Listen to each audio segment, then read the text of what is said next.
If you are using medications like Wegovy or Zepbound in order to lose weight, then you need to listen up. Now, like many people, you might think that, well, isn't the medication enough? If I just take it, it'll just do all the things that I want it to do? Well, not quite. So today, I'm going to tell you the 5 science-backed tips to help you lose weight on Ozempic, Wegovy, or Zepbound more quickly. And these aren't going to be the usual eat less, move more kind of tips. These are the actual game changers that not only help with the weight loss, but to keep that weight off for good. Unfortunately though, you're probably not going to be a big fan of these because they're not quick, easy shortcuts. And if you haven't hit that subscribe button already, then you better do so you don't miss out on other great videos like this one.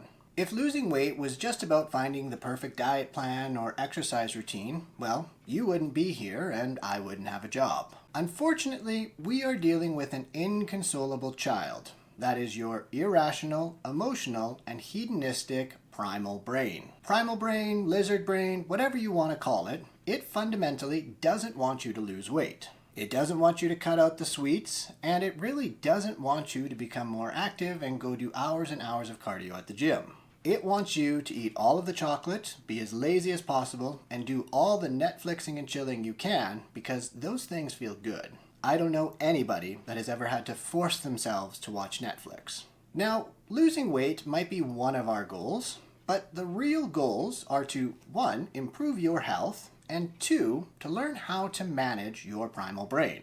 And medications or even bariatric surgery can help us to cage or put up a fence for our primal brain. But if we're not maintaining that fence with good lifestyle practices, well, that primal brain eventually is going to bust out and cause you to regain all the weight you lost. And hey, if you are here, that means you are an intelligent individual who wants to learn more about optimizing your health in science and evidence-backed ways. And the great news is this is a great place to get that kind of information. And so if you haven't hit that subscribe button and turned on those notifications yet, you definitely need to do so you don't miss out when I put out more great content and you get to support one of your favorite people on the internet. So let's dive into my 5 strategies to help you manage your weight with medications like Zepbound or Wegovy and keep that primal brain at bay. Strategy number 1 is protein. Protein, protein, protein, and more protein. Protein is absolutely essential for everybody, but in particular, those individuals that are on GLP-1 medications.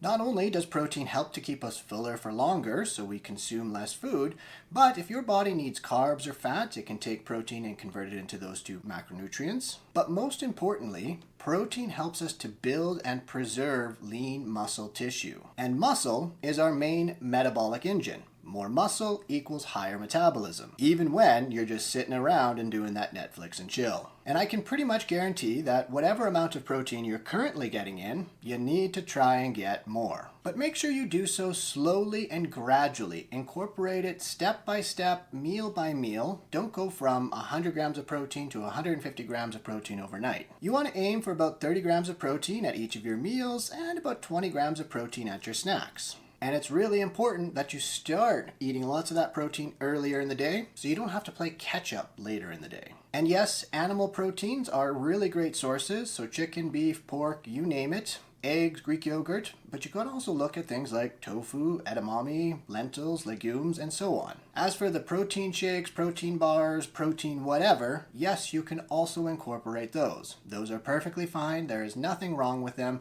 and they can be a great way to supplement your protein intake. Strategy number 2 is meal consistency. And I'm not talking about eating the same thing every single day. What I'm talking about is more when you're eating. You see, 30,000 years ago when we were living in caves, we didn't have any predictability in our lives. We didn't know when our next meal was going to come.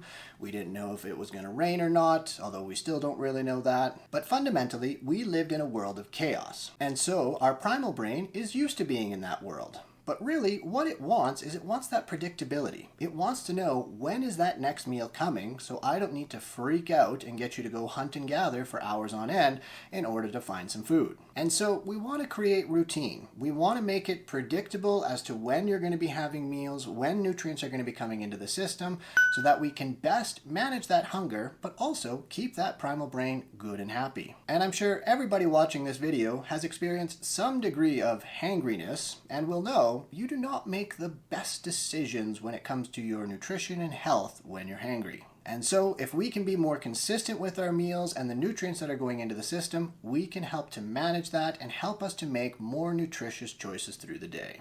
Aim for being predictable and boring. Strategy number 3 is making sure you're eating enough calories. And I know this one might sound a little bit weird, but bear with me here. You see, when you drastically cut your calories, you really piss your primal brain off. And I'm sure everyone here has spent an entire week on a diet, starving themselves, white-knuckling it until Friday, and then Friday comes and we start to ease up. We start to relax. We decide, hey, we've been good all week, we deserve to go out for dinner. And suddenly dinner then becomes brunch on Saturday, and Saturday then becomes dinner out again, and then we lead into Sunday, and finally we pull our pants up and once again say, the diet starts on Monday. Sound familiar? So this isn't a matter of you just not having enough willpower and that sort of thing. It's that you've spent the entire week pissing off your primal brain by not consuming enough calories to keep the proverbial lights on. And what happens every single time when you cut those calories to an ultra low level, you're going to get a degree of rebound overeating and potentially binging. And sure, you might see a more drastic drop in the scale, but ultimately, is it going to be a faster weight loss if you're constantly going up and down, or would it be better to cut your calories less drastically and slowly lose weight over time and be able to maintain that weight loss long term because you're not binging and overeating on the weekend? I know, it makes total sense, right? So if you're currently trying to follow a 1200 calorie per day diet, I can already tell you it's too low. And if you want a way to know how many calories and how much protein you should be eating, well, you should go down to the links below and click on my fancy dandy TDEE calculator, where you can input your information, and on the last page it will punch out what your calorie and protein intake should be. Strategy number 4 is fiber. Fiber is really the unsung hero. It's something that we all kind of hear about and know about and probably should get more of, but it really does have amazing benefits not only for your GI health, but also for your overall health and helping you to manage your weight. Not only can it keep us fuller for longer, which when paired with the GLP-1 medications is a great little tool, but fiber through fruits and veggies provide us with a lot of micronutrients. You see, micronutrients are important because if your primal brain ever detects that you're low on zinc, for example, you don't get a craving to go have a zinc tablet because 30,000 years ago, we didn't have zinc tablets. All we had was food. So you're just going to get a signal that says, go find food, and your body is hoping that whatever food you find has the zinc in it. So if we're getting plenty of micronutrients, we don't have to worry about inappropriate hunger signaling going on because we're not getting adequate nutrients on all the fronts. So you definitely need to eat more fiber. 25 grams is the minimum, but really there is no upper limit. The benefits of fiber just keep on going. Again though, start slow, add in some fruits and veggies, give your body time to adjust because there might be some GI discomfort as your bacteria kind of reorganize themselves. I also like adding in a fiber supplement such as Metamucil that can really help to manage and give you kind of a daily amount of fiber that you're getting each day, even if you forget or don't get a chance to eat that salad. Plus, fiber can help you manage any side effects from a GI perspective that you might experience with the GLP-1s. And if you're someone that says, I really don't like fruits and veggies, well, I really don't like going to work every day, but sometimes we gotta do some shit that we really don't feel like doing. So get that fiber in. Now, exercise is pretty hard to go wrong with. I think a lot of people get caught up in the all or nothing, in that if I can't do something for at least an hour, there's no point in doing it. And people tend to overcomplicating it, thinking they need to do this elaborate, weird workout in order to burn adequate calories and so on. But the reality is, any activity is going to be good for you, and we all desperately need to get more in. Now, resistance training, so using weights, resistance bands, what have you, does have a special place in my heart though. One, I feel like it doesn't suck nearly as much as cardio. And number 2, it's better at building muscle. Again, more muscle mass you have, the higher metabolism is going to be. And the final reason why I like resistance training is because it allows you to have a way to quickly see results beyond what the scale might be telling you and so on. It allows you to see tone, seeing the weights that you're lifting go up, and you'll see those results very, very quickly, and you'll progress quite rapidly in a short period of time. So it's great for helping to keep you motivated and going along, and that helps you to build up your self-esteem and also your confidence. And the final reason, also since we are building that muscle, is that it helps to maintain what muscle mass we do have so that when we're losing weight, it's mostly going to be via fat and not both muscle and fat. And no, you're not going to magically turn into a bodybuilder overnight. What's going to happen is you're going to get stronger, you're going to feel better, and you're going to feel more confident.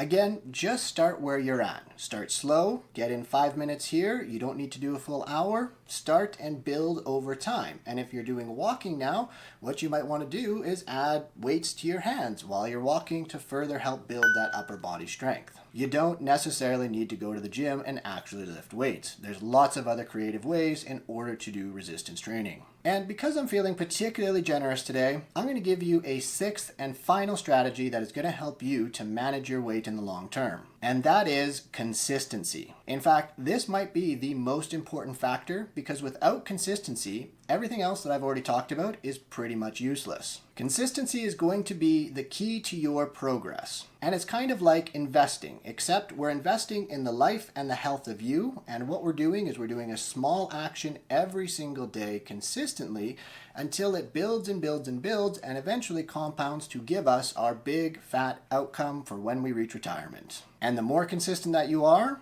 the faster the results are going to be. So don't overthink your diet. Don't overthink your exercise routine. Figure out what's going to help you to just show up every single day and start implementing and doing that. And I promise you, everything else will take care of itself. All right, that is it, and that is all, my friends. I hope you enjoyed this video, and of course, if you did, first off, hit that subscribe button and turn on the notifications. Second, be sure to share this video with somebody else that you think might enjoy it. As well, check out all the links down below for my TDEE calculator, as well to check out my weekly newsletter so you can stay up to date on all the things that I'm doing. And I've got some pretty big announcements that are in the oven right now that are almost ready to be put out. So be sure to sign up so you don't miss out. Also, check me out on my other social media channels, and as I always sign off, please remember it's the small tweaks that lead to the massive peaks.